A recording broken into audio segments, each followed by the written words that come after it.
Para eso están los turnos, para que mis hermanos puedan hacer sus cosas.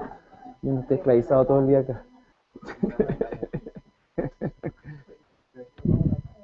Sí.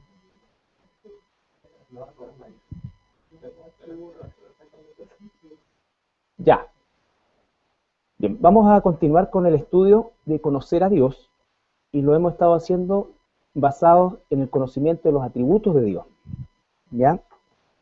Hemos recorrido algunos de los atributos más estudiados por el hecho de que hay una gran separación, recuerden ustedes, los atributos insondables y los atributos, ¿no es cierto?, de carácter moral.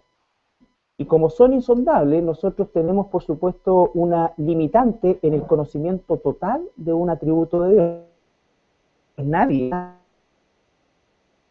en posición de conocer plenamente a Dios. Por eso es que Dios se revela a nosotros a través de la Escritura. Entonces, de todos los atributos que hemos revisado, vimos, ¿no es cierto?, la soberanía, la inmutabilidad, en fin, y otros atributos que están en esa área, que son totalmente insondables porque son absolutamente contrarios a nosotros. Nosotros no tenemos, creemos que tenemos soberanía sobre algunas cosas, pero la verdad es que no la tenemos, porque en un abrir y cerrar de ojos nuestra situación puede cambiar del cielo a la tierra, ¿ya? Y sin haber nosotros previsto nada de eso. Por eso es el libro, ¿no es cierto?, de Mateo, el Evangelio de Mateo, cuando hace alusión de la vanidad del hombre, cuando dice, vamos a ir a esta ciudad, vamos a hacer esto, vamos a hacer negocio, vamos a hacer esto otro, y el Señor le y nosotros, lejos de ser inmutables, vale decir que no tenemos variación, somos que todo lo contrario, nosotros tenemos variación, variación física, variación emocional, variación, en fin, si algo caracteriza nuestra vida es la variabilidad en la que nos estamos sumergidos habitualmente. De los atributos morales, por supuesto que el más resaltante de todos es el amor, que lo comenzamos a ver la semana pasada o antepasada, pero recuerden ustedes que hicimos la semana pasada un pequeño resumen acerca de la doctrina de la elección, porque para entender el amor de Dios yo tengo que entender la elección de Dios, porque la elección es movida por el amor de Dios, entendiendo que el amor de Dios no es el amor nuestro, el amor de Dios se caracteriza o está definido como gracia, como misericordia, que significa genéricamente un favor inmerecido. Y no solamente un favor inmerecido, sino que además un favor que se le hace a alguien que no lo merece y además que ni lo quiere. ¿Ya?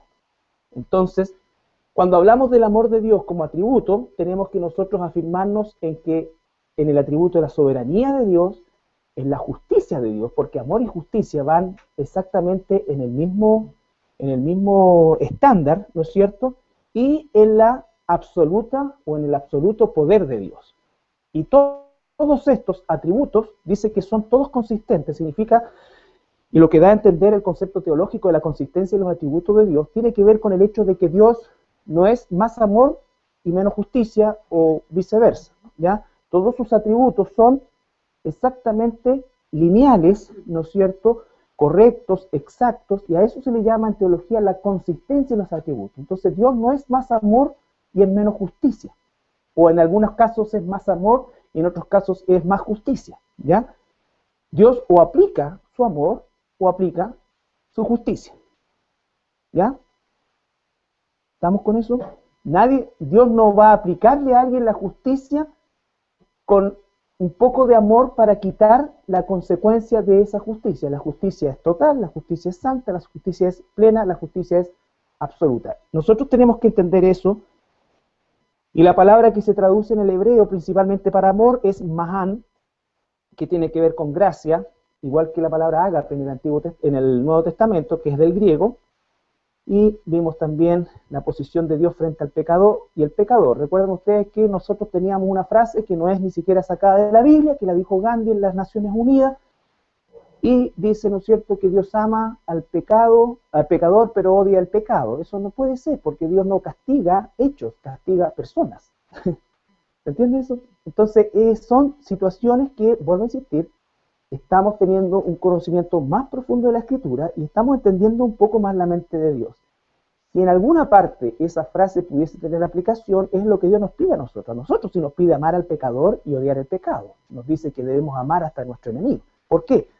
Porque Dios no deja en nuestras manos ni la justicia, ni el juicio, ni nada de eso, porque todo lo que nosotros hacemos siempre va a estar marcado por el pecado, por lo tanto no es santo. La justicia de Dios es santo. En el libro romano Dios dice, ¿no es cierto?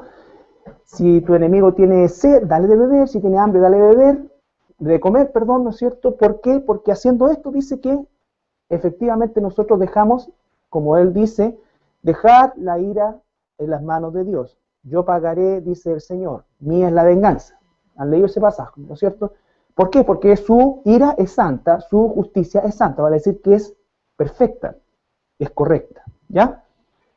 Recuerden también que partimos la semana pasada con el pasaje de Isaías 63, donde dice que los pensamientos de Dios y los caminos de Dios están completamente separados de los nuestros, es decir, no corren paralelo. No es la idea de que están paralelos, la idea es que están tan distantes que ni siquiera se ve uno al otro. Es así como los cielos son de lejos, ¿no es cierto? Así son mis pensamientos en relación a los de ustedes. Bueno, revisamos todos esos versículos y lo que vamos a ver hoy día es la segunda parte del amor de Dios, y el amor de Dios a través o expresado en la elección incondicional de Dios. Es incondicional porque es algo que Él provee. Si fuera de nosotros hacia Él, te aseguro que sería condicional. Pero lo que está diciendo, ¿no es cierto?, es que la expresión del amor de Dios es, en definitiva, lo que mueve justamente la elección de Dios.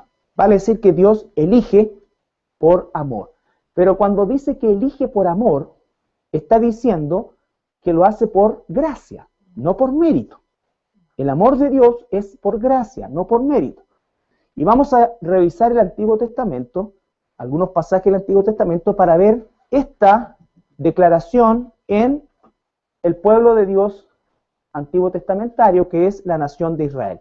Si ustedes se dan cuenta, nosotros hemos hecho un pequeño recorrido por el Antiguo Testamento. Tomamos pasajes del Deuteronomio, porque el Deuteronomio es, la palabra deutero significa repetición, y la palabra nomos, ley. Entonces es la repetición de la ley que escribe, inspirado por el Espíritu Santo, Moisés para la generación que va a entrar a la tierra de Canaán a cargo de Josué.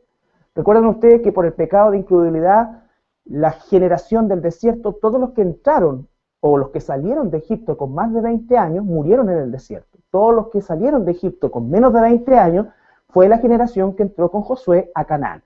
A esa generación, Moisés les hace un resumen de la ley que es el libro de Deuteronomio, ¿ya? Entonces, cuando leemos ahora Deuteronomio capítulo 4, versículo 33 al 37, Deuteronomio 4, 33 al 37, ponga atención en los conceptos de elección. La elección de Dios no es una doctrina aislada, ni uno tiene que buscar o bucear para encontrar versículos. Está a lo largo de toda la Escritura. Deuteronomio 4, 33 al 37. ¿Quién lo puede leer, por favor? ¿Ya? Hay una pregunta que dice: ¿ha oído pueblo alguno la voz de Dios hablando en medio del fuego, como tú la has oído sin perecer? Sigue. Hasta el 37. ¿O ha intentado Dios venir a tomar para sí una nación de medio de señales con milagros y con guerra de mano poderosa y el brazo extendido y hechos aterradores como todo lo que hizo con vosotros Jehová vuestro Dios en Egipto ante tus ojos? Después dice: ante ti fue mostrado para que supieseis que Jehová es Dios, y no hay Dios, y no hay otro fuera de él. Desde los cielos te hizo oír su voz para enseñarte, y sobre la tierra te mostró su gran fuego, y has oído su palabra en medio del fuego, y por cuanto el amor a tus padres escogió a su descendencia y después de ellos, y te sacó de Egipto con perseverancia presencia y y su gran poder. Ya, gracias. Entonces dice, ¿qué es lo que está diciendo acá? Dice, ¿ha oído pueblo alguno la voz de Dios? Vale decir, está diciéndole Dios a Israel, ¿acaso algún pueblo, otro pueblo, ha visto, ha oído, ha experimentado lo que ustedes han experimentado? La respuesta es no. ¿Era Israel el único pueblo que había en ese tiempo? Por supuesto que no, había muchísimos más. Sin embargo, Dios se elige, ¿no es cierto?, como dice el versículo 37, por cuanto Él amó a tus padres. ¿Quiénes son esos padres? Abraham, Isaac, Jacob. Recuerde que cuando se habla de los padres de la nación de Israel, o los patriarcas, son Abraham, Isaac y Jacob. A través de Abraham traemos nosotros, o trae Israel la descendencia semítica. A través de Isaac, ¿no es cierto?, trae ya la descendencia abrámica, y a través de Jacob viene la descendencia posteriormente judaica, a través de la tribu de Judá. Entonces, eso es lo que ellos llaman los patriarcas. Pero dice, y por cuanto Él amó, tiempo pasado, Él amó, no comenzó ahí a amar, sino que Él amó a tus padres, ¿qué hizo? Escogió a los descendientes. ¿Quiénes son los descendientes de los patriarcas? La nación de Israel.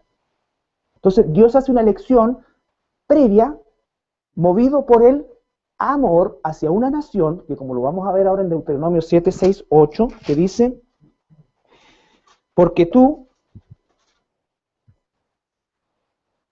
eres pueblo santo para Jehová tu Dios. Jehová tu Dios te ha escogido para hacerle un pueblo especial, más que todos los pueblos que están sobre la tierra. Te ha escogido. No fue Israel quien escogió a Dios. Dios escogió a Israel. No por ser vosotros más que todos los pueblos, os ha querido Jehová y os ha escogido, pues vosotros seréis el más insignificante de todos los pueblos, sino por cuanto Jehová os amó y quiso guardar el juramento que juró a vuestros padres. Os ha sacado Jehová con mano poderosa y os ha rescatado de servidumbre, de la mano de Faraón, rey de Egipto. Entonces vemos los mismos elementos. Hay una elección que no tiene que ver con méritos de Israel, es una elección soberana e incondicional de Dios de amar a este grupo de personas, a este pueblo incipiente en este momento, ¿no es cierto?, llamado Israel, del cual él dice, hará una gran nación, pero lo hizo porque hubo una promesa de amor a los padres, que también eligió de todos los paganos que vivían en Babilonia. Él se centró o se dirigió a Ur de los Caldeos y sacó un hombre llamado Abraham, que era un pagano, ¿no es cierto? Abraham no era israelita, Abraham era un semita, era un iraquí, un babilonio, que lo saca de ese ambiente y él lo lleva a un lugar, ¿ya?, que se llamó posteriormente Canaán. Entonces, vemos que hay una elección. Hay una elección de parte de Dios hacia Israel. Ahora, Deuteronomio 10, 14 y 15.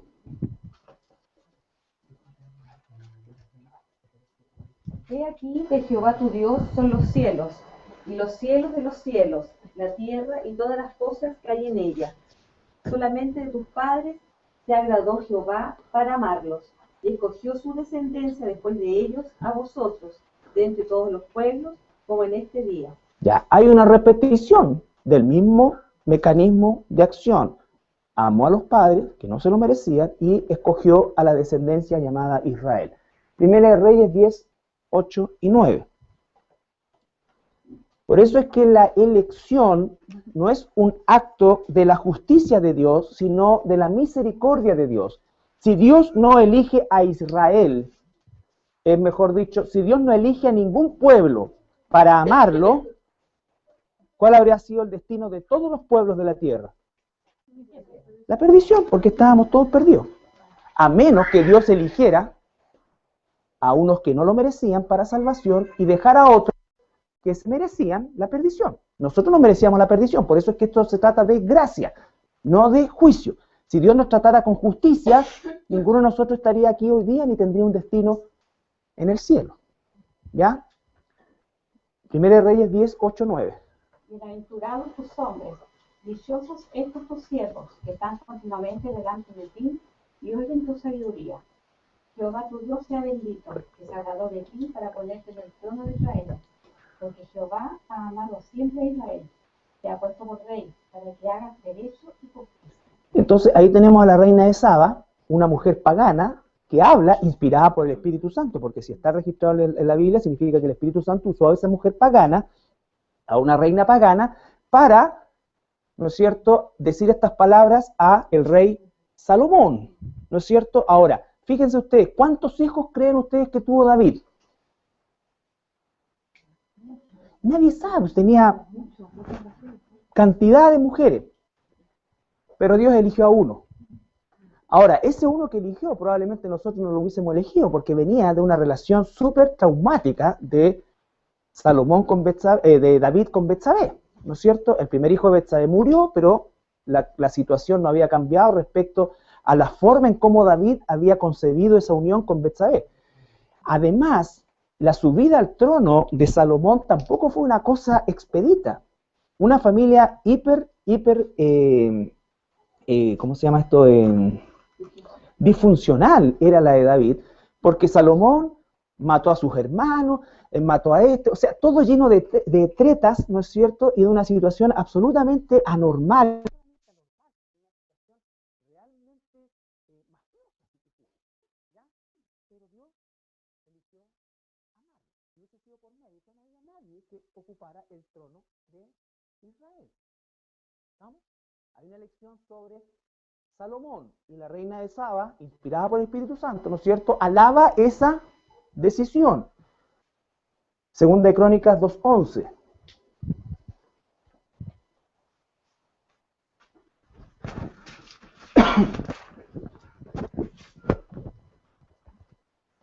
Entonces Hiram, rey de Tiro, respondió por escrito que envió a Salomón, porque Jehová ama a su pueblo, se ha puesto por rey sobre ellos. Ahora tenemos otro personaje, un egipcio llamado Hiram, perdón, no egipcio, de Tiro, ¿ya?, que participó en la construcción, sobre todo de las columnas del templo de Salomón, y él también dice exactamente lo mismo, atribuye a Dios la elección de Salomón, y por haber elegido Dios a Salomón, entonces eso es lo que lo hace, ¿no es cierto?, que diga él, bendito tú porque te eligió. Es como cuando está la elección de María, como madre de Jesús. El catolicismo romano ha inventado una historia que María era especial, que María esto, no estamos diciendo ni que María era virgen, una virgen, pero una mujer como cualquiera, pudo haber sido cualquiera. ¿Por qué? Porque la gracia de Dios la eligió, es decir, ella no merecía ser elegida, así como ninguna mujer, ¿ya? Entonces, todo esta cosa que coloca el catolicismo romano y enaltece los méritos de María en la elección es herético, es absolutamente herético, ¿ya? Lo que no estoy diciendo es que María sí era una doncella, era una mujer virgen, todas las cosas, pero no era mejor que María Magdalena ni que ninguna de las otras, ¿ya? ¿De qué se ríe Juanito? ¿Ya? Entonces, la gracia hace la elección. Segunda de Crónicas 9:8.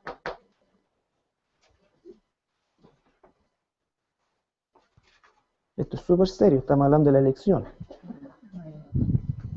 ¿Leo? Muchos no serán elegidos y para ellos esa no elección se convertirá en una condenación eterna por los siglos de los siglos de los siglos. Y cuando la eternidad haya dado su vuelta gigantesca, va a volver a empezar otra vez y nunca se va a acabar. ¿Leo? Ya.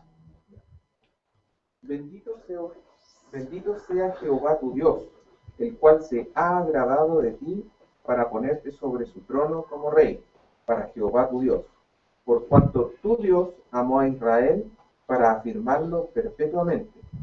Por eso te ha puesto por rey sobre ellos, para que hagas juicio y justicia. ¿Te das cuenta? Tu Dios te eligió, te colocó, te levantó. Lo que quiero que se resalte de eso es que estamos hablando que desde el nacimiento de la nación de Israel hay un amor que mueve la elección. Pero ese amor no es un amor en base al mérito, sino que justamente a todo lo contrario. ¿Por qué? Porque es la gracia de Dios. El amor de Dios tiene que ver con la gracia.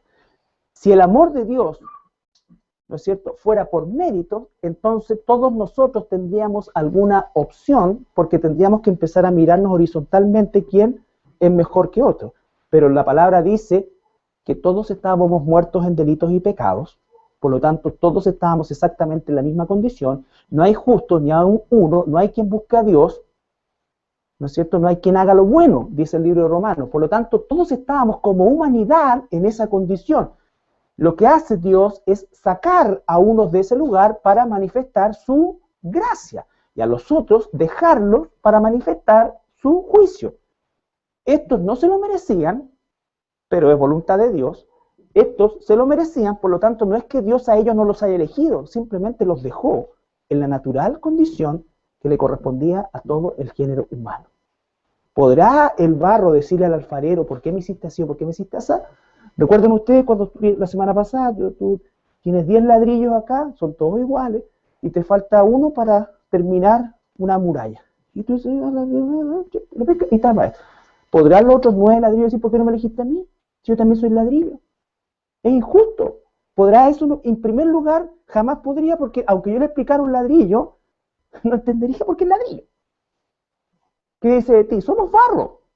¿Podrá el barro decirle al alfarero por qué me hiciste así? La respuesta es no. Entonces el ejemplo es categórico en relación a que eso no está revelado a nosotros.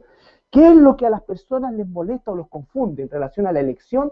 Es que tratan de dilucidar la razón de la elección. Y la razón de la elección está en Dios, no en nosotros. Nosotros solamente somos beneficiarios de esa elección, nada más. Pero no nos ha sido revelada la razón. Por supuesto que Dios debe tener una razón, porque Dios no hace las cosas al lote, ni al caricello.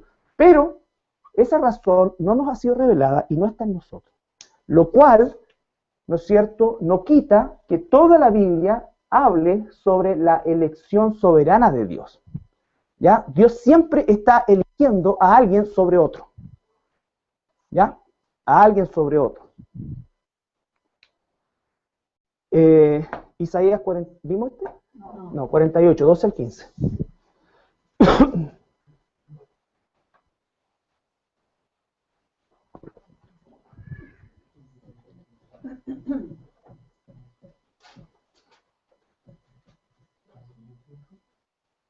(48, 12 al 15).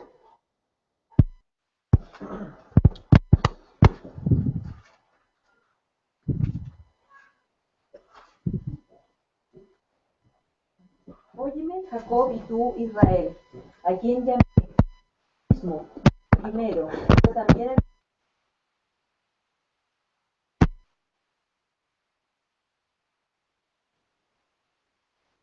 comparecieron justamente, juntar ellos.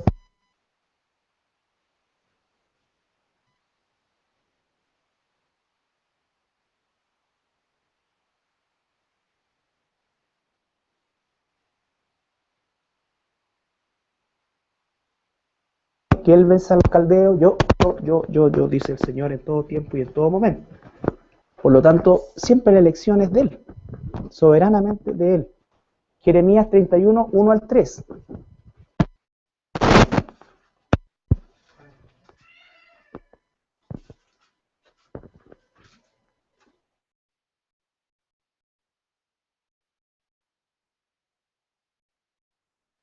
En aquel tiempo, dice Israel, y ella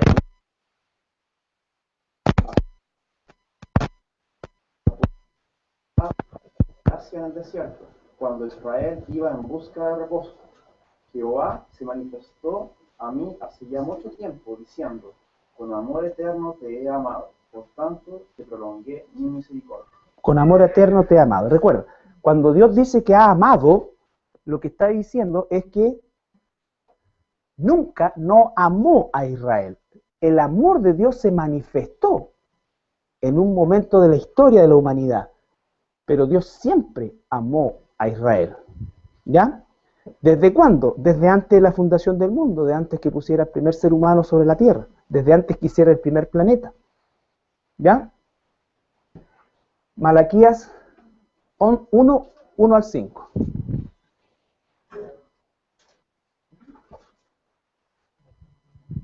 Malaquías 1, 1 al 5.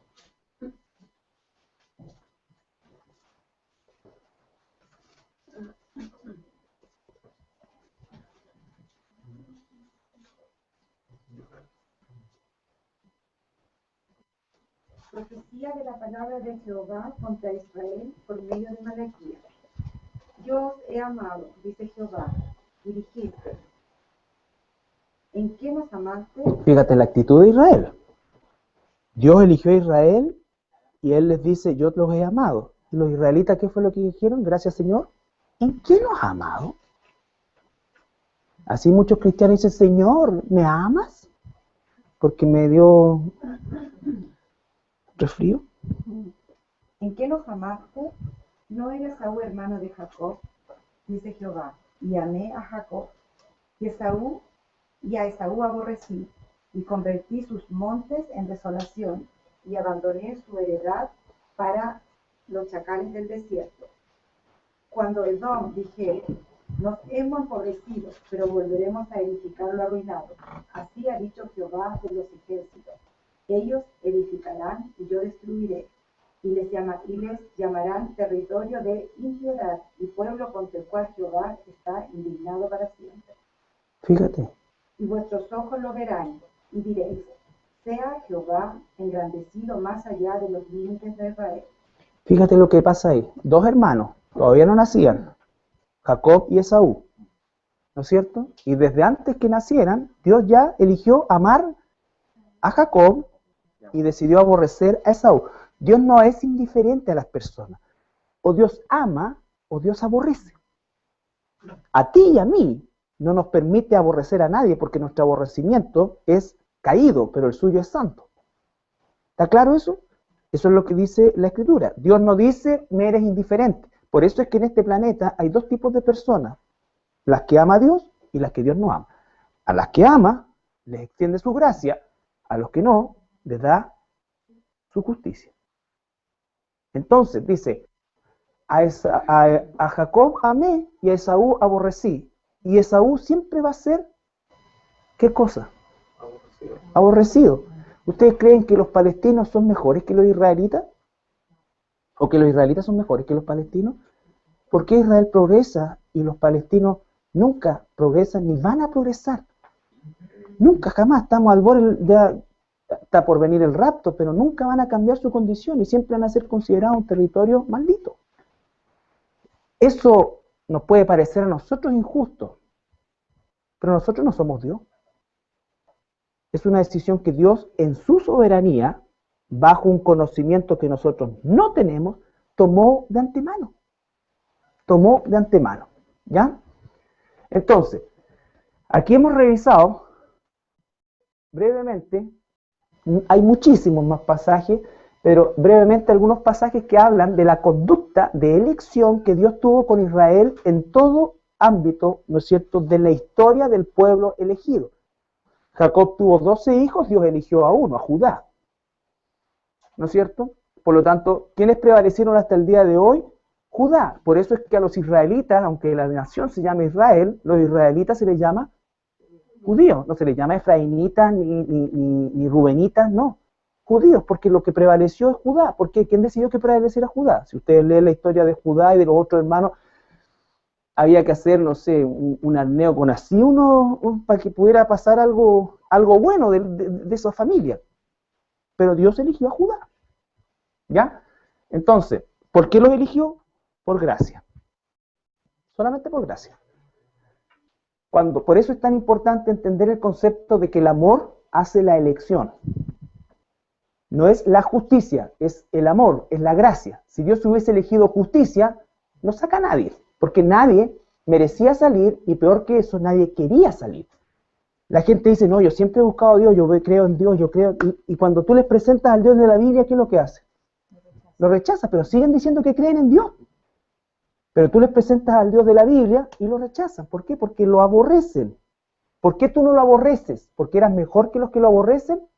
No, porque Dios te tocó con su Espíritu Santo y Él te convenció a ti y a mí de pecado, justicia y de juicio.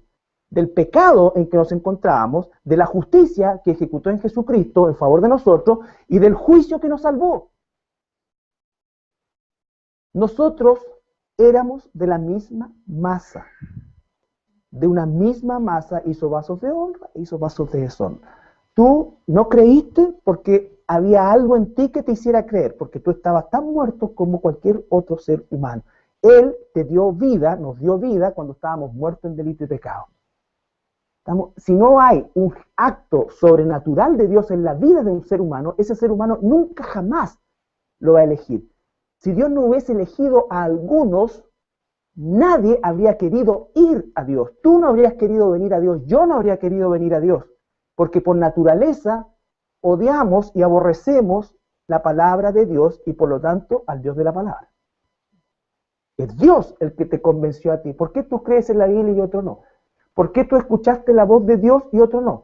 El mundo perdido va a escuchar cualquier voz, menos la de Dios. En cambio, tú dejas de escuchar cualquier voz que había y escuchaste la de Dios. Ese es un acto del amor y de la sobrenaturalidad de Dios. Ahora, tenemos el segundo pueblo en el Nuevo Testamento, que es, por supuesto, la iglesia. Aquí hay palabras que son importantes que nosotros conozcamos en profundidad, pero a la luz de la suma de la palabra. Recuerda que el lema, o mejor dicho, el versículo que identifica a la iglesia es: la suma de tu palabra es la verdad, ¿no es cierto? Palabras que traen controversia muchas veces es la palabra mundo. Dice, de tal manera amó Dios al mundo, ¿cierto?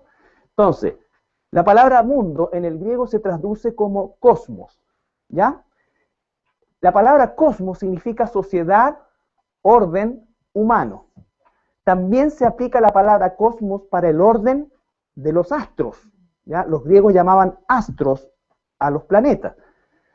Pero en más del 90% la palabra se refiere al orden y a la sociedad humana, al sistema de pensamiento.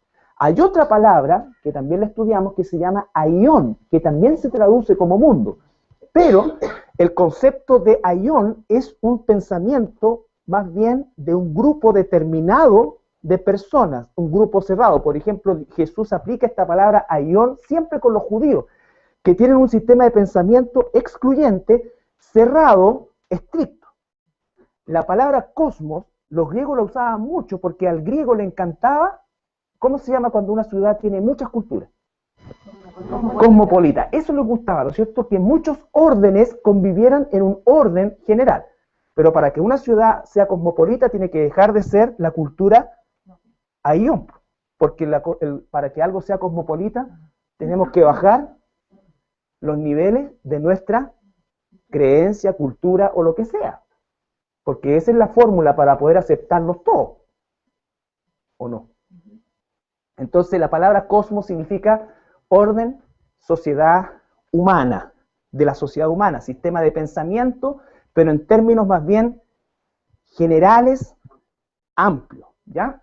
Entonces cuando Jesús dice que vino al mundo, se está refiriendo no al planeta, se está refiriendo al sistema amplio de pensamiento del mundo. Estaban los fenicios, estaban los cananeos, estaban los judíos, estaban los egipcios, estaban los persas.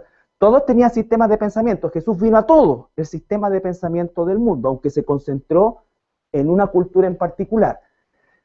Cuando habla Jesús con los judíos, usa la palabra aión. Cuando dice, ustedes son del mundo, ustedes tienen su sistema de pensamiento propio, y justamente ese sistema de pensamiento propio es absolutamente excluyente de cualquier otro.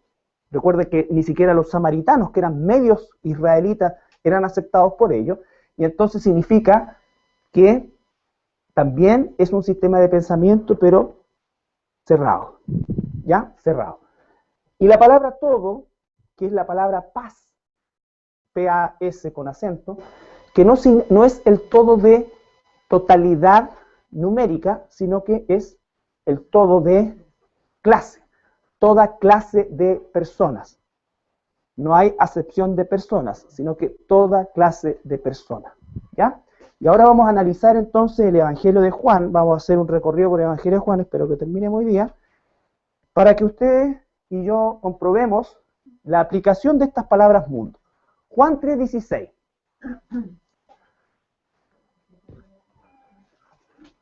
Espero que sea de memoria. Porque de tal manera amó Dios al mundo que ha dado a su Hijo unigénito, para que todo aquel que en él cree no se pierda, mas tenga vida eterna. De tal manera amó Dios al mundo. Si nosotros tomamos ese pasaje aislado, ¿qué te hace pensar? Que a todos lo amó, como que amó a la humanidad, ¿no es cierto? Pero ¿dónde dice la palabra todo?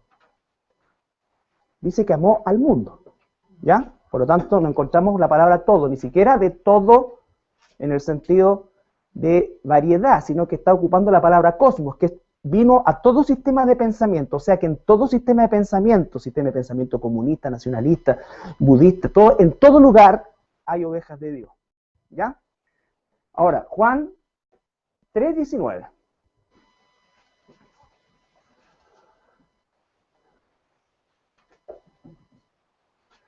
Rápido, rápido. Y esta es la condenación, que la luz vino al mundo y los hombres amaron más las tinieblas que la luz, porque sus obras eran malas. Entonces, fíjate, Dios dice que amó al mundo, pero ¿cuál es la respuesta del mundo a ese amor? ¿Qué hizo? El mundo amó más las tinieblas que la luz, porque sus obras eran malas. ¿Qué es lo que está ratificando eso? No hay justo ni uno, no hay quien busque a Dios, todos nos perdimos, estábamos muertos en delito y pecado. Esa es la condición. Cuando el mundo recibe la luz, por naturaleza la va a aborrecer y a elegir las tinieblas. Juan 4:42. Tratemos de ir más rápido, un solo lector.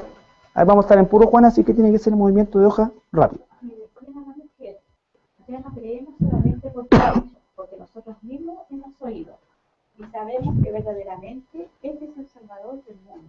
Entonces, es el Salvador del mundo, el Cristo. Los samaritanos reconocen por la palabra de Jesús que Él es el Salvador del mundo. De tal manera amó Dios al mundo. Pero el mundo eligió las tinieblas. Ahora, Juan 7:7.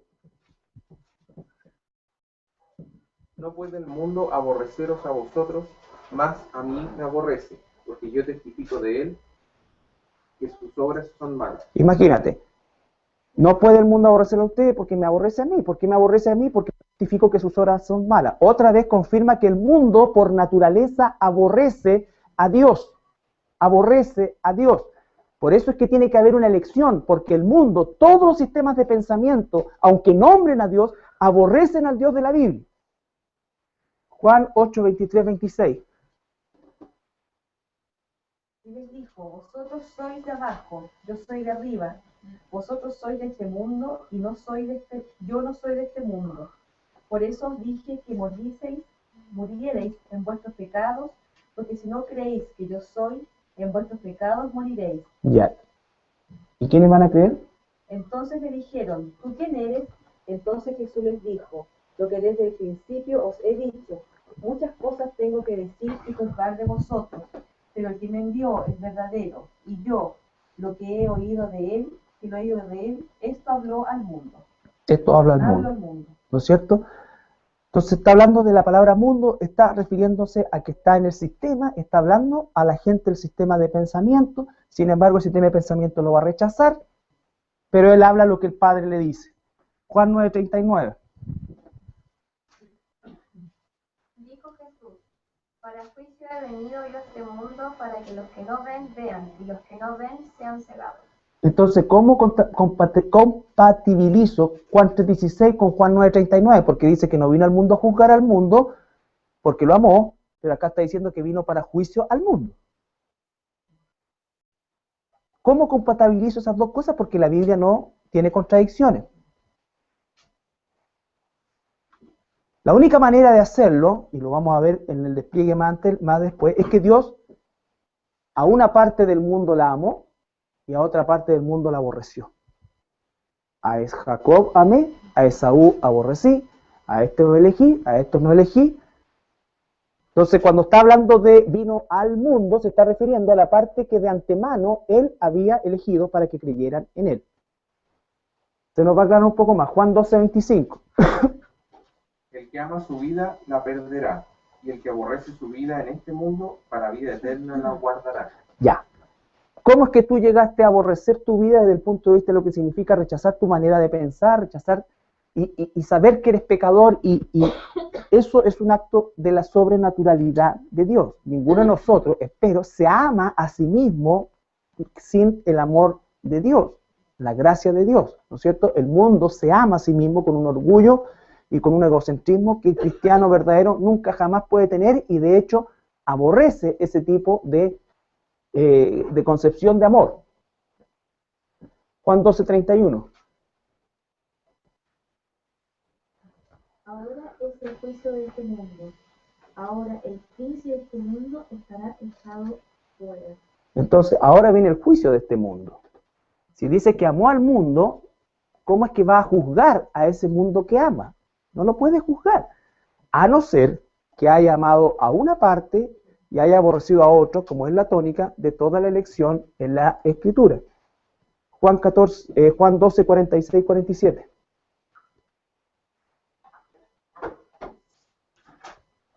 Yo la luz he venido al mundo para que todo aquel que cree en mí no permanezca en tinieblas. Al que oye mis palabras y no las guarda, yo no le juzgo, porque no he venido a juzgar al mundo, sino a salvar el mundo. Entonces ahora dice que no vino a juzgar al mundo, sino que lo vino a salvar, pero recién acaba de decir que vino a juzgar al mundo. Otra vez, una parte del mundo va a quedar para juicio y otra parte va a quedar para gracia. 14, 17 y 19.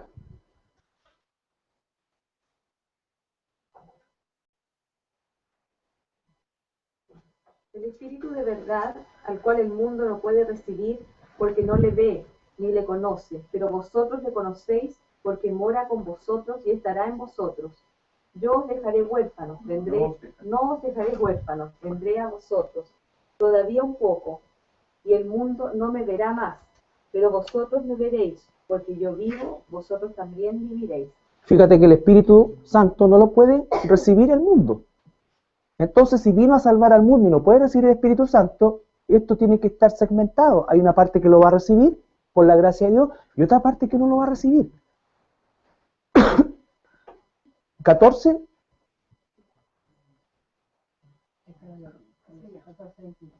14, 22. Le dijo Judas, no el Iscariote: Señor, ¿cómo es que te manifestarás a nosotros y no al mundo? Entonces, como si vino a salvar al mundo, ¿cómo no se manifiesta al mundo? ¿A quiénes se va a manifestar? A esos nosotros.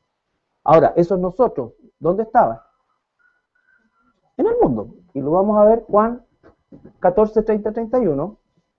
Aquí se nos aclara un poquito más. No hablaré ya mucho con vosotros, porque viene el príncipe de este mundo, y él nada tiene en mí. Mas, para que el mundo conozca que amo al Padre, y como el Padre me mandó, así hago. Levantaos, vamos de acá. Viene el príncipe de este mundo, que no es Jesús, es Satanás, ¿no es cierto? Entonces dice, pero él da testimonio en el mundo. Juan 15, 18 y 19.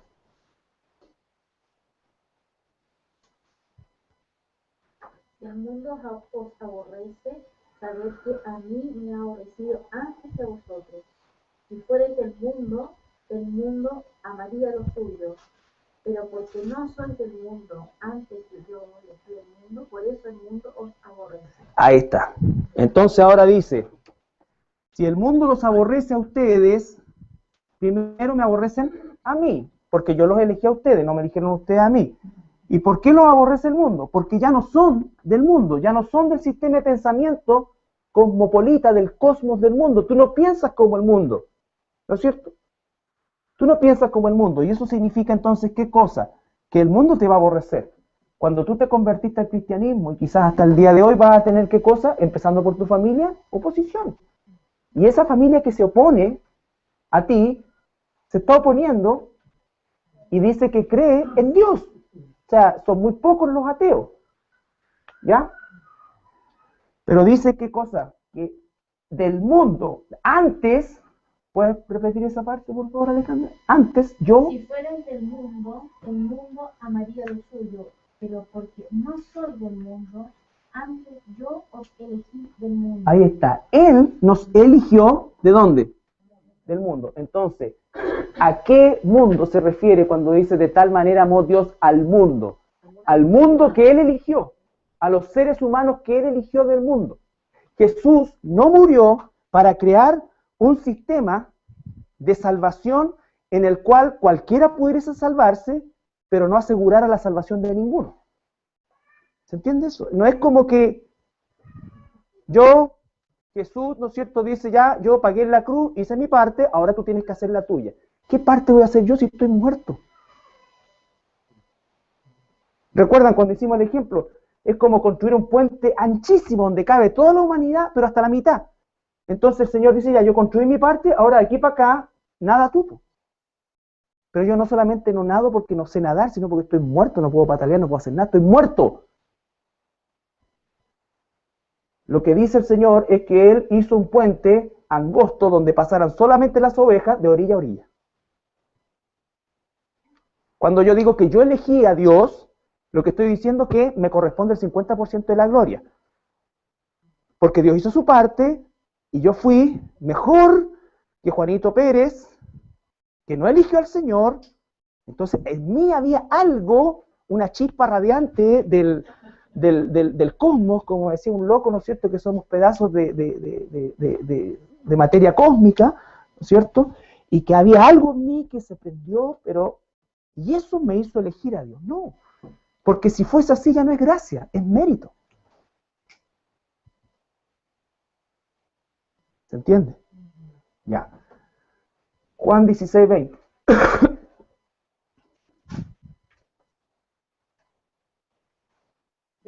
De cierto os digo, que vosotros lloraréis y lamentaréis, y el mundo se alegrará. Pero aunque vosotros estéis tristes, vuestra tristeza se convertirá en gozo. Dice, ustedes van a llorar, pero el mundo se va a alegrar porque no va a ver más a Jesús. Un poco más, dice, y el mundo ya no me verá más. Y si no ve más a Jesús, ¿qué es lo que hace el mundo? Se alegra. Pero cuando se coloca a Jesús delante de, ¿por qué hay un odio hacia la Escritura? ¿Por qué no hay prohibición de, como digo siempre yo, del Corán, siempre prohíben la Biblia, en todas partes? Puedes poner una página entera del Barzú, del Pablo Coelho, y en cualquier colegio puede estar, pero anda a poner los 10 mandamientos, no se puede. No se puede, porque el mundo, el sistema de pensamiento humano, odia la Biblia. Y si odia la Biblia, odia al Dios de la Biblia, porque Jesús dice, el que me ama obedecerá mis mandamientos. ¿Ya? Por eso es tan importante la doctrina de la elección. Juan 17, 6. He manifestado tu nombre a los hombres que del mundo me diste. Pausa. ¿He manifestado tu nombre a todas las personas del mundo? No, a los que del mundo me diste. ¿Cuándo? Antes de la fundación del mundo. ¿Ya? Tuyos eran, y me los diste. Está hablando del tiempo pasado, ya eran tuyos, antes que naciera. Cuando Jesús dice, tengo otras ovejas que no son de este redil, se está refiriendo a ti y a mí. Todavía ni nacíamos. Pero ya estábamos en la mente de Dios y ya estábamos separados para el redil de Dios. Tuyos eran y tú me los diste. Y han guardado tu palabra. Y han guardado tu palabra, ¿no es cierto? ¿Por qué guardaron la palabra ellos? ¿Por qué guardamos la palabra de Jesús nosotros? ¿Por qué? ¿Por qué? Porque Él escogió para que creyéramos. La salvación, dice la palabra, es un regalo de Dios, no por obras, para que nadie se gloríe. Y nosotros, la salvación dice que es por fe. Y la fe es un don de Dios. Significa que ni fe teníamos. Ni fe teníamos. Él nos regaló fe para creer en Él. Y esa fe decidió regalártela a ti y a mí antes de la fundación del mundo, porque Dios no va desarrollando su plan a medida que la humanidad va caminando. Él está desplegando un plan hecho antes que hiciera el primer planeta, el Sol, todo. Y eso para nosotros, por supuesto, que es insondable. Pero el que sea insondable y que no encaje en nuestra mente de ladrillo, no significa que la elección no esté clara en la Biblia. Porque la persona que no quiere entender la elección, ¿qué es lo que dice? Yo no puedo entender a un Dios que elige a uno y deja a otros. Eso es, ¿no es cierto? ¿Podrá el barro decirle por qué me elegiste? O sea, en vez de agradecer que lo eligió, se pone a cuestionar. En vez de caer de rodillas y decir, Dios, úsame hasta el último rincón del mundo. Esto mueve al evangelismo. La doctrina de la elección mueve, en primer lugar, a la humildad. Porque el que es elegido reconoce que no tiene arte ni parte ni en el proceso de elección, ni en el proceso de mantención, ni en el proceso de glorificación. Por eso es que tenemos certeza de que la salvación no se pierde, porque si la salvación dependiera de nosotros, no habría ningún salvo, ya la habíamos perdido a los 3 minutos de habernos convertido. Ya a los 5. Los más... Ya estaríamos perdidos. Imagínate que la salvación dependiera de nosotros, su mantención, imposible. ¿Ya? Saliendo del bautisterio ya la perdemos. Juan 17, 9. Yo ruego por ellos, no ruego por el mundo. Pausa. ¿Cómo entonces? De tal manera amó Dios al mundo y ahora dice que nos ruega por el mundo. ¿Cómo es que yo compatibilizo estos dos pasajes? Porque no es Dios el que se contradice con la suma de tu palabra. Por eso hicimos el estudio casi completo del Evangelio de Juan basado en la palabra mundo y en la palabra amor. Yo no ruego por el mundo, sino por los que me diste. ¿Y de dónde sacó a los que me diste? Del mundo. Por lo tanto, cuando dice de tal manera amó Dios al mundo, se está refiriendo a ese pedazo que él eligió de una humanidad totalmente corrompida y perdida, que merecía toda la humanidad la perdición, pero Dios, en su gracia, le pagó la salvación a algunos que no se lo merecían y dejó en la perdición a otros que sí se lo merecían. ¿Ya?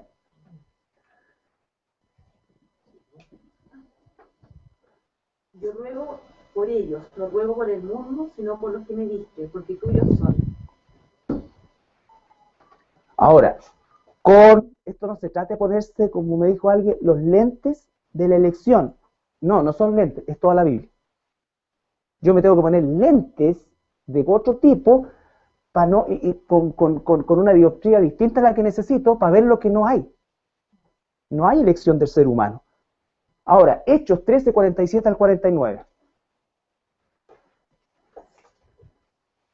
Pablo está predicando en una ciudad de Asia Menor, ¿no es cierto? Y los judíos se resienten y comienzan a hacerle la guerra a Pablo, pero los gentiles comienzan a escuchar el mensaje.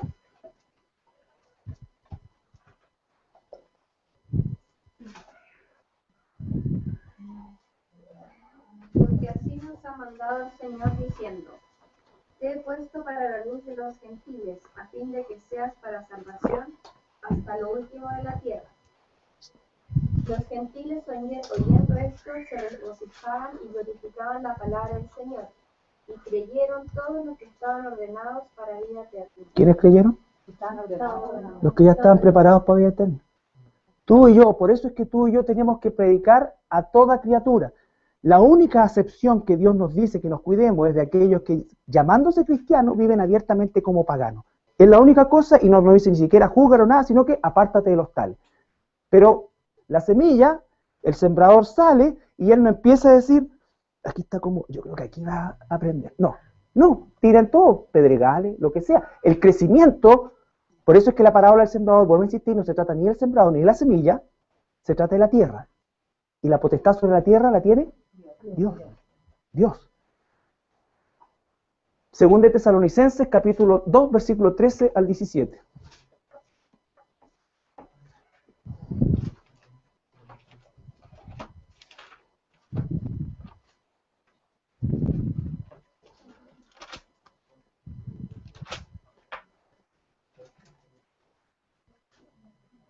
Pero nosotros debemos dar siempre gracias a Dios respecto a vosotros, hermanos, amados por el Señor, de que Dios os haya escogido desde el principio para salvación, mediante la santificación por el Espíritu y la fe en la verdad, a lo cual os llamó mediante nuestro Evangelio para alcanzar la gloria de nuestro Señor Jesucristo.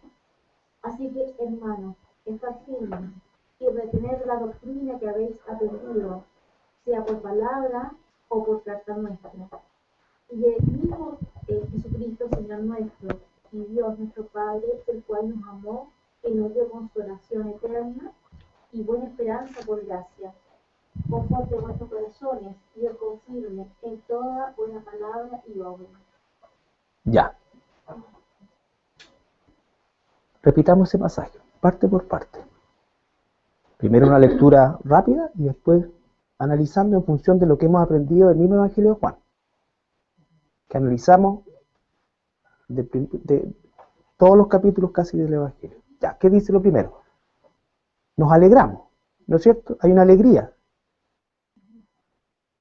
¿Cuál es la razón de esa alegría del apóstol Pablo? Que nos dice, me alegro, hermano, que hayan elegido. No, sino que Dios los haya escogido. Por eso no quiero, de verdad, se los digo con todo respeto y corazón, no quiero que haya nadie, por lo menos los que han asistido a todos los estudios bíblicos acerca de la elección, que no tengan respuesta respecto a esto, porque la única respuesta es, Dios nos eligió en su soberanía, por gracia. No hay otra forma. Y si la persona se espanta o lo que sea, es asunto de la persona. Pero tú no puedes tratar de maquillar la cuestión para que Dios no salga tan mal parado. No, si lo que Dios dice es que Él sabía que tú lo ibas a elegir y por eso es que Él... ¿Qué es eso? Por supuesto que Dios sabía que lo iba a elegir porque Él me eligió primero. Pero no separo que Dios me eligió o sabía que, y por eso es que Él, por supuesto Dios lo sabe todo y Él lo orquestó todo. Todo. Entonces no quiero que no tengan respuesta porque esta es la respuesta. Dios los ha elegido. Lo sumé hoy día, hemos analizado a lo largo de este estudio 214 versículos. 214 versículos. Acerca de la elección. No quiero que alguien diga, no tengo argumento. O me dijeron, ay, me pillaron helado. Quizás la primera vez sí, pero ya vamos 3 meses. Entonces primero dice que se alegra porque Dios los eligió. Anoten esos pasajes. Dejen a las personas pensando. Tienen ahí 2 pasajes, Hechos y 2 de Tesalonicenses. A lo cual os llamó mediante nuestro evangelio. Él los llamó mediante el evangelio. La semilla que ellos sembraron germinó soberanamente por la voluntad de Dios en ese lugar y se produjo esto otro.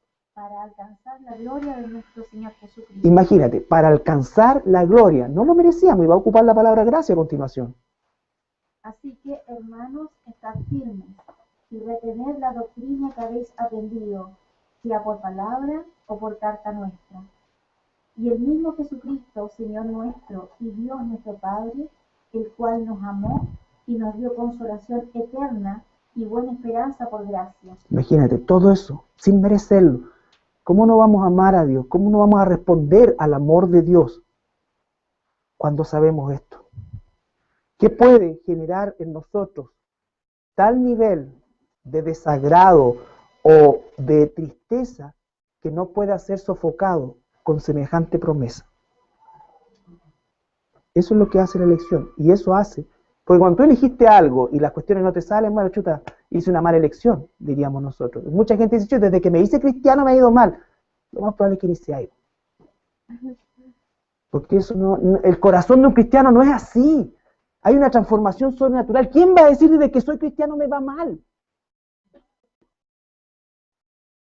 Después de conocer lo que Dios ha hecho por ti, lo que te ha prometido a ti. Por eso dice el apóstol también, este corto periodo que quizás vamos a tener un grado de sufrimiento que ninguno de aquí va a sufrir casi nada. ¿Ya? Un grado de sufrimiento no se compara con la gloria venidera y eso es lo que quiere hacer resaltar el Señor. La elección resalta la gracia de Dios. La elección resalta la gracia de Dios, porque si yo hubiese elegido, entonces yo diría, pucha, ¿para qué elegí a Dios? Me hubiese quedado como está. O, en su defecto, diría, mira, yo en realidad, como han escuchado esas personas aquí, mira, yo en realidad voy a vivir la vida loca un tiempo y de ahí voy a hacer mi elección. Probablemente nunca la vayas a hacer. Porque así no opera el corazón de un hijo de Dios. Y finaliza con la gracia. Conforte vuestros corazones, yo confirme en toda buena palabra y obra.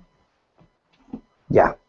Entonces, mis queridos hermanos y hermanas, yo he sido bien insistente en toda esta temática porque, vuelvo a insistir, nuestro desarrollo en la madurez cristiana depende mucho del entendimiento de la doctrina de la elección, que no es una doctrina teológica, que lo es.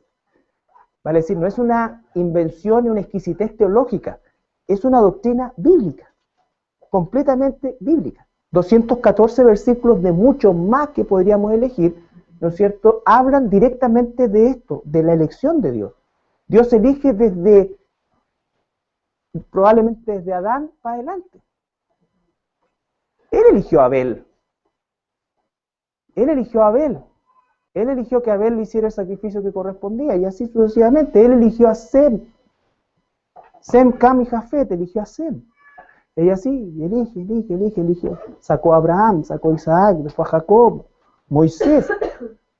Entonces, todos los periplos que las personas pasan en la Escritura, por eso es que el Antiguo Testamento es una especie de historia familiar de nosotros, porque cuando Dios le dijo, por ejemplo, a Moisés, saca a Israel de Egipto, porque si no sacaba a Israel de Egipto, Israel no prevalecía como nación, y si no prevalecía como nación, no venía el Mesías, y si el Mesías no venía, nosotros no íbamos al infierno. Porque tengo que salvarte a ti. Él conoce a sus ovejas. Y cuando entre la última oveja en el redil de la iglesia verdadera de Dios, Dios va a cerrar el redil y va a venir por su pueblo. Eso es lo que va a pasar. ¿Ya? Entonces, repasen, fortalezcanse, estudien estos versículos, tengan respuestas, porque las personas les van a hacer preguntas, y yo no quiero que queden en blanco ni choqueados porque creen que tienen que justificar algo, porque la persona no se sienta agredida con esto. Si es una oveja de Dios, de alguna manera va a llegar a entenderlo en el tiempo. Pero nosotros no podemos torcer la Escritura de manera tal que las personas no se sientan agredidas. Cada vez va a ser más agresivo, entre comillas, el Evangelio en la gente, porque cada vez, ¿qué es lo que hay en la sociedad, en el cosmos que nos rodea hoy día? Laxitud a todo orden. Entonces, cualquier cosa que tenga un indicio, ¿no es cierto?, de consistencia de este tipo, va a generar inmediatamente rechazo en el mundo. ¿Estamos? Ya. Ustedes lean después Mateo 13 y todo lo demás. Si tienen alguna pregunta, pueden hacerla al correo electrónico.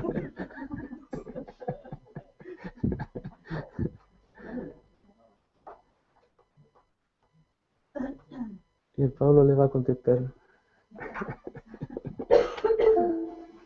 Ok, ¿estamos? A 9. ¿Quién puede hablar?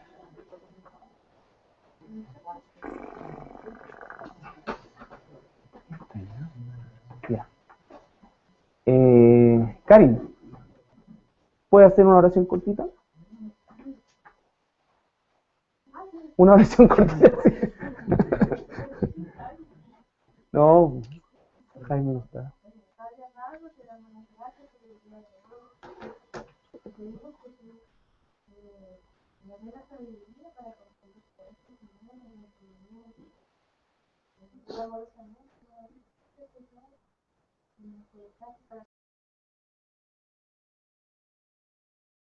Estamos teniendo un conocimiento más profundo de la Escritura y estamos entendiendo un poco más la mente de Dios. Si en alguna parte esa frase pudiese tener aplicación, es lo que Dios nos pide a nosotros. A nosotros sí nos pide amar al pecador y odiar el pecado. Nos dice que debemos amar hasta a nuestro enemigo. ¿Por qué? Porque Dios no deja en nuestras manos ni la justicia, ni el juicio, ni nada de eso, porque todo lo que nosotros hacemos siempre va a estar marcado por el pecado, por lo tanto no es santo. La justicia de Dios es santo. En el libro romano Dios dice, ¿no es cierto?, si tu enemigo tiene sed, dale de beber, si tiene hambre, dale de comer, perdón, ¿no es cierto? ¿Por qué? Porque haciendo esto dice que efectivamente nosotros dejamos, como él dice, dejad la ira en las manos de Dios. Yo pagaré, dice el Señor, mía es la venganza. Han leído ese pasaje, ¿no es cierto? ¿Por qué? Porque su ira es santa, su justicia es santa, vale decir que es perfecta, es correcta, ¿ya? Recuerden también que partimos la semana pasada con el pasaje de Isaías 63, donde dice que los pensamientos de Dios y los caminos de Dios están completamente separados de los nuestros, es decir, no corren paralelo. No es la idea de que están paralelos, la idea es que están tan distantes que ni siquiera se ve uno al otro. Es así como los cielos son de lejos, ¿no es cierto? Así son mis pensamientos en relación a los de ustedes. Bueno, revisamos todos esos versículos más estudiados por el hecho de que hay una gran separación, recuerden ustedes, los atributos insondables y los atributos, ¿no es cierto?, de carácter moral. Y como son insondables, nosotros tenemos, por supuesto, una limitante en el conocimiento total de un atributo de Dios. Nadie está en posición de conocer plenamente a Dios, por eso es que Dios se revela a nosotros a través de la Escritura. Entonces, de todos los atributos que hemos revisado, vimos, ¿no es cierto?, la soberanía, la inmutabilidad, en fin, y otros atributos que están en esa área, que son totalmente insondables, porque son absolutamente contrarios a nosotros. Nosotros no tenemos, creemos que tenemos soberanía sobre algunas cosas, pero la verdad es que no la tenemos, porque en un abrir y cerrar de ojos nuestra situación puede cambiar del cielo a la tierra, ¿ya? Y sin haber nosotros previsto nada de eso. Por eso es el libro, ¿no es cierto?, de Mateo, el Evangelio de Mateo, cuando hace alusión de la vanidad del hombre, cuando dice, vamos a ir a esta ciudad, vamos a hacer esto, vamos a hacer negocio, vamos a hacer esto otro, y el Señor le y nosotros, lejos de ser inmutables, vale decir que no tenemos variación, somos que todo lo contrario, nosotros tenemos variación física, variación emocional, variación, en fin, si algo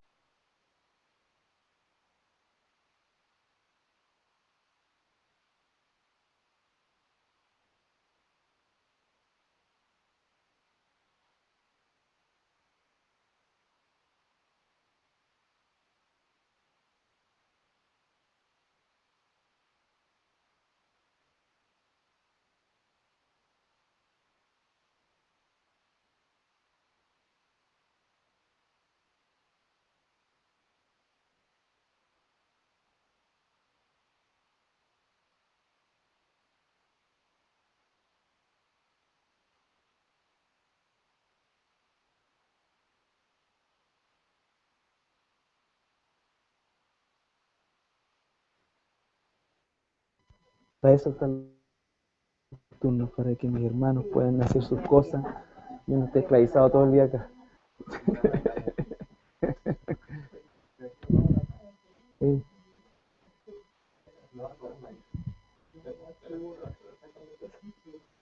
Ya. Bien, vamos a continuar con el estudio de conocer a Dios, y lo hemos estado haciendo basados en el conocimiento de los atributos de Dios. ¿Ya? Hemos recorrido algunos de los atributos que caracterizan nuestra vida, es la variabilidad en la que nos estamos sumergidos habitualmente. De los atributos morales, por supuesto que el más resaltante de todos es el amor, que lo comenzamos a ver la semana pasada o antepasada, pero recuerden ustedes que hicimos la semana pasada un pequeño resumen acerca de la doctrina de la elección, porque para entender el amor de Dios yo tengo que entender la elección de Dios, porque la elección es movida por el amor de Dios, entendiendo que el amor de Dios no es el amor nuestro. El amor de Dios se caracteriza o está definido como gracia, como misericordia, que significa genéricamente un favor inmerecido. Y no solamente un favor inmerecido, sino que además un favor que se le hace a alguien que no lo merece y además que ni lo quiere. ¿Ya? Entonces, cuando hablamos del amor de Dios como atributo, tenemos que nosotros afirmarnos en que en el atributo de la soberanía de Dios, en la justicia de Dios, porque amor y justicia van exactamente en el mismo estándar, ¿no es cierto? Y en la absoluta o en el absoluto poder de Dios. Y todos estos atributos, dice que son todos consistentes, significa, y lo que da a entender el concepto teológico de la consistencia de los atributos de Dios, tiene que ver con el hecho de que Dios no es más amor y menos justicia o viceversa, ¿ya? Todos sus atributos son exactamente lineales, ¿no es cierto?, correctos, exactos, y a eso se le llama en teología la consistencia de los atributos. Entonces Dios no es más amor y es menos justicia, o en algunos casos es más amor y en otros casos es más justicia, ¿ya? Dios o aplica su amor o aplica su justicia, ¿ya? ¿Estamos con eso? Dios no va a aplicarle a alguien la justicia con un poco de amor para quitar la consecuencia de esa justicia. La justicia es total, la justicia es santa, la justicia es plena, la justicia es absoluta. Nosotros tenemos que entender eso, y la palabra que se traduce en el hebreo principalmente para amor es mahan, que tiene que ver con gracia, igual que la palabra ágape en el Nuevo Testamento, que es del griego. Y vimos también la posición de Dios frente al pecador y el pecador. Recuerden ustedes que nosotros teníamos una frase que no es ni siquiera sacada de la Biblia, que la dijo Gandhi en las Naciones Unidas, y dice, ¿no es cierto?, que Dios ama al pecador, pero odia el pecado. Eso no puede ser, porque Dios no castiga hechos, castiga personas. ¿Entiendes eso? Entonces, son situaciones que, vuelvo a insistir, están